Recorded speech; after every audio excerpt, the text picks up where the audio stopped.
चकुली इटिली बरा पकुड़ी हेउ बा परोटा पूरी हेउ सबुथिरे खाइबाकू भारी सुआदिया लागिबो। आज आमे बनैबा गोटे यूनिक चटनी रेसिपी। एई चटनी थरे बनाइले सप्ताह पर्यंत रखी मध्य खाई परिबे। भिडियोटी को संपूर्ण देखंतु। आशा करुछि आजिर एई भिडियोटी आपण मानकु निश्चय पसंद आसिबो। भिडियो भल लागिले लाइक करिवे, शेयर करिवे, नुआ आसुथिले चैनल टी को सब्सक्राइब करिवे। नमस्कार दर्शक बंधु, मो हाथ रंधा चैनल को आपण मानकु बहुत बहुत स्वागत करुछि। तो चलंतु भिडियोटी आरंभ करिबा। तो एठी देखंतु मु गोटे फ्राइंग पैन गरम करि नेउछि आ सेथिरे आमे 2 बड़ चमच तेल पकाई नेबा। रिफाइन तेल मु पकाउछि आउ ता सहित एठी मु जीरा पकाउछि 1 टीस्पून। सेथिरे मु बिरी डाली टिके छुंक दउछि। बिरी डाली मु एठी हाफ टीस्पून नेइछि। 1 बड़ चमच चना डाली नहीं जाइछि। ता सहित नहीं जाइछि 2 बड़ चमच बादाम बा चिना बादाम। तापरे ताकू आमे लो मीडियम फ्लेम रे भाजी नेबा जेमती टिके क्रिस्पी होई जिवो। तो एठी देखंतु हल्का हल्का एमती भाजी नेबा जेमती बेसी जळी न जिवो सेही भली भाबरे भाजीबा। तो एठी देखंतु यार कलर आपण माने देखि पारुछंती। एबे आमे सेथिरे टिके हेंगु पकाई नेबा। हेंगु पकाइले बहुत बढ़िया फ्लेवर आसी थाए और पेट पई मध्य बहुत भल रही थाए। तो सेथि पई कि अल्प टिके हेंगु पकेइबे। चटनी रे जे कोनोसी चटनी बनाउछंती अल्प टिके हेंगु पकेइले बहुत भल स्वादिष्ट लागि थाए। तो एबे एठी देखंतु मु ताप सहित नेछि पियाज चटनी करछि। तो पियाज, कंचा लंका, भुर्संग पत्र, गोटे टमाटो आउ धनिया पत्र नेछि। तो एठी मु 4-5टी कंचा लंका को भल भाबरे धोईकी काटी नेछि। तापर भुर्संग पत्र पियाज को पकाई हल्का हल्का आमे भाजी नेबा। ता सहित मु दउछि 3टी सुखिला लंका। सुखिला लंका को आपण चाहिले आगुआ पकई परिबे, किंतु जेमिति आगुआ पकेइले भी सुधा ताकू जेमती कला न पड़े सेथि प्रति ध्यान रखिबे। सेथि पई कि मु एठी पछरे पकाउछि। एबे आमे ए कंचा लंका आउ सुखिला लंका टिके हल्का भाजी की साइड रे तापरे पियाज को ता सहित मिसई की भाजीबा। तो एठी देखंतु किछि समय पर्यंत एहाकू भल भाबरे भाजी नेला परे तापरे सेथिरे आमे पकाइबा लूण। स्वाद अनुसार लूण पकाइबा। जदि आपण माने जानि परिबेनी तो टिके पियाज टिके नरम होई जिबा पर मध्य पकाई परिबे। तो एठी मु बड़ लूण दउछि। चटनी पई कि बड़ लूण व्यवहार करिवे बहुत स्वादिया लागिबो। तबे देखंतु भल भाबरे मिसाई नेबा। तो एबे आमे एहाकू घोड़ाई नेबा 3-4 मिनिट पर्यंत घोड़ाई नेबा। तो एठी देखंतु 3-4 मिनिट परे आपण माने देखि पारुछंती पियाज गुडी को केमती ट्रांसपेरेंट होई जाईची आ तार कलर टा भी बहुत सुंदर लागुची। बेसी कड़ा करी ताको भाजीबानी आमे। तो एबे देखंतु ए जो टमाटो को मु काटी के रखिथिले एठी मु गोटे टमाटो देइची आउ ता सहित धनिया पत्र गोटे मुठा दउची। एठी मु आपण मानु कहि रखुची टमाटो जगह रे आपण माने तेंतुळे देई परिबे, जेहेतु बेसी खट्टा मोर पसंद न सेति पई मु एठी गोटे टमाटो देइची। टमाटो रे बहुत बढ़िया टेस्टी लागि थाए तेंतुळी अपेक्षा। तो एठी देखंतु एबे आमे एहाकू घोड़ाई नेबा आउ 2-3 मिनिट पर्यंत एहाकू घोड़ाई नेबा।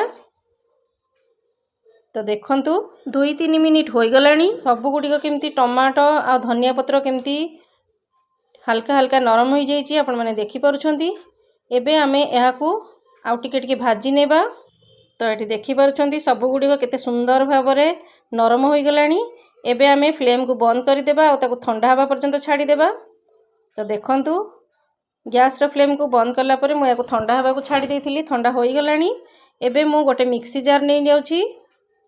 एठी देखंतु मिक्सी जार रे आमे एहाकू ए जो पियाज को टमाटो को भाजी की रखिथिले ताको पकाई नेबा। आपण माने चाहिले शिळ रे मध्य बाटिबे बहुत बढ़िया लागिवो। आपण माने जानि छंती ग्राइंडर अपेक्षा शिळ रे बाटले केते स्वाद लागि थाए। तबे एबे मु कोन करिवि ना आकू ग्राइंड करि नेबी।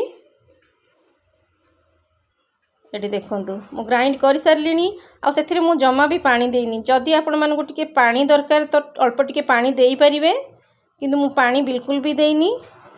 जेहेतु आमे मु एटा डोसा पई करिची, डोसा सहित खाइबा पई, तो सेति पई कि एमती ही रखिची। इडली संगे भी एमती खाइ परिबे, किंतु आ टिके पानी जदि इडली संगे खाइबे तो अल्प टिके पानी देबे। नले पूरी परोटा जोथिरे खाइबे एतिकी कंसिस्टेंसी रहिले बहुत भलो लागिवो। टिके सुखलिया सुखलिया रहिबा दरकार। एठी देखि पारुछंती आ टिके दरदरा रखिबे। पूरा चटनीटा को पेस्ट भली करिवेनी, एमती बाटिले भल लागिवो। एबे आमे गोटे बाउल को काढी नेबा। ए चटनी एते स्वाद आपण माने निजे बनैला पर ही जानी परिबे। तो देखंतु हमर चटनी तो रेडी हो जाइए। एबे आमे तड़का लगाइबा।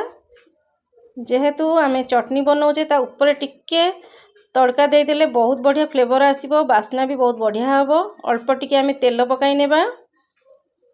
एठी मु गोटे चमच तेल दे देइची रिफाइन तेल, सेथिरे सोरिष फुटाई नेबा, अल्प टिके जीरा फुटाई नेबा, ता सहित सुखिला लंका दुईटी पकाई नेबा, आउ टिके भुरसंग पत्र पकाई देबा। मु टिके घोड़ाई देउची काहेकि चड़चड़ होई सेटा फुटी थाए, सेति पई मो हल्का ताकू घोड़ाई नेली। तो देखो से समय मु गैस रो फ्लेम को मध्य बंद कर देची, कहीं लुहा पैन टारे मु फुटाऊँगी तो बहुत गरम हो जाए लुहाटा। तो देखो एबे मु चटनी रे दे दोची, आउ ता सहित यह भल भाव में मिसाई नेबा। बहुत बढ़िया बास्ना आसुची। तो देखो एबे हमर चटनी बनी रेडी हो जाइए। ऊपर टिके धनिया पत्र सजाई देबा। ता सहित मु आपण मानकु देखाउची डोसा सहित केते टेस्ट लागिथिला खाइबाकू। घरे समस्ते खाइके याकू पसंद करथिले। मो हस्बैंड को तो बहुत भल लागिथिला ए रेसिपीटी। आपण माने निश्चय बनैबे एमती। तो चलंतु मु आपण मानकु डोसा सहित सर्व करी देखाउची। तो एठी देखंतु मु डोसा बनई सारिछि। जदि आपण मानकु डोसा रेसिपी आवश्यक थाए केमिति क्रिस्पी डोसा करूची तो मते कमेंट सेक्शन रे निश्चय जणैबे। तो एठी देखंतु चटनी संगे डोसार कॉम्बिनेशन एते स्वादिया, एते बढ़िया लगे, आपण माने निजे न खाइले ही जानि परिबेनी। सेथि पई आपण माने एई चटनी को बनांतु, खांतु, आ केमिति लागिला मते कमेंट करंतु। तो फ्रेंड्स देखा हबो मोर आ गोटे एपिसोड रे आ गोटे नुवा रेसिपी सहित। रहुची नमस्कार, जय जगन्नाथ।